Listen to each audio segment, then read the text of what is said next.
এক বলে দরকার 1 রান। মালয়েশিয়ার কিলাত ক্লাব মাঠ অপেক্ষায়, দেশের মাটিতে রেডিওতে অপেক্ষায়, কোটি ভক্ত সমর্থক চ্যাম্পিয়ন হওয়ার পথে বাধা মাত্র 1 রান। স্ট্রাইকে হাসিবুল হোসেন শান্ত। শেষ বলটা তার ব্যাটে লাগলো কি লাগলো না বোঝার উপায় নেই। তিনি দৌড় শুরু করলেন, সেই দৌড় রান শেষ করার পরও কোথায় গিয়ে থামলো সেই খবর কেউ নিল না। আসলে সেই দৌড়ে শুরু হয়েছিল বাংলাদেশ ক্রিকেটের বড় হওয়ার দৌড়। আচ্ছা, সেদিন ওই শেষ ডেলিভারি বা শেষ ওভারটাতে কেনিয়ার বোলারটার নাম মনে আছে? না, মনে না থাকাটা দোষের কিছু নয়। কেনিয়ার ক্রিকেটে সুদিন থাকতে থাকতে এমন ভয়াবহ দুর্দিনের মধ্য দিয়ে যাচ্ছে, যার কারণে তাদের কথা আর কেউই আজকাল মনে রাখে না।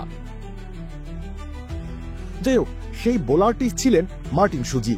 কেনিয়ার ইতিহাসের সেরা পেসারদের একজন। 3টি বিশ্বকাপ খেলেছেন, 3টি আইসিসি ট্রফি খেলেছেন। ক্যারিয়ারের সব থেকে স্মরণীয় সময় 2003 সালের বিশ্বকাপ অবশ্যই।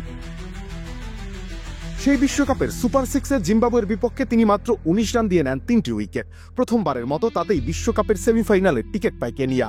তবে এরপরে তো লম্বা সময়ের জন্য নির্বাসনে যায় কেনিয়ার ক্রিকেট। এর আগে বিশ্বকাপের 20টি ম্যাচ খেলে নেন 14টি উইকেট।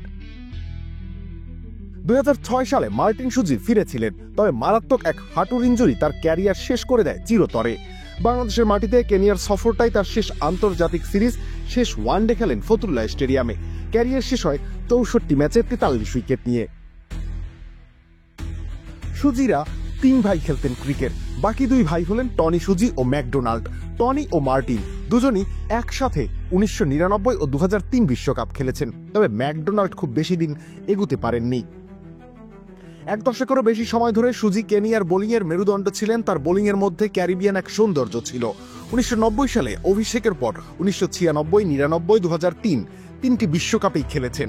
2007 বিশ্বকাপেও দিব্যি খেলে ফেলতে পারতেন, কিন্তু শেষ মুহূর্তে তিনি বাদ পড়েন দল থেকে।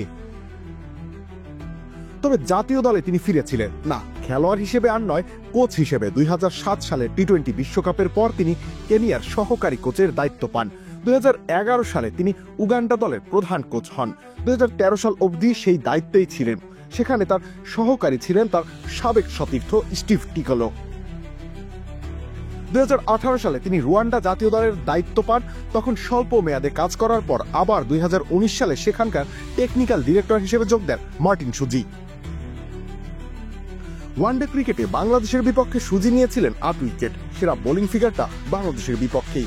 1997 সালে নাইরোবির সেই ম্যাচে মাত্র 24 রান দিয়ে তিনি নেন 4 উইকেট। বাংলাদেশে মাত্র 100 রানে অল আউট হয়। জবাবে 17 ওভারে মাত্র 2 উইকেট হারিয়ে জয়ের বন্দে পৌঁছেছিল কেনিয়া। একটা সময় এতটাই ছিল 2 দলের পার্থক্য। সেই কেনিয়া আজ কোথায়, সুজি বা কোথায়? রবিউল ইসলাম রনি, খেলা 71।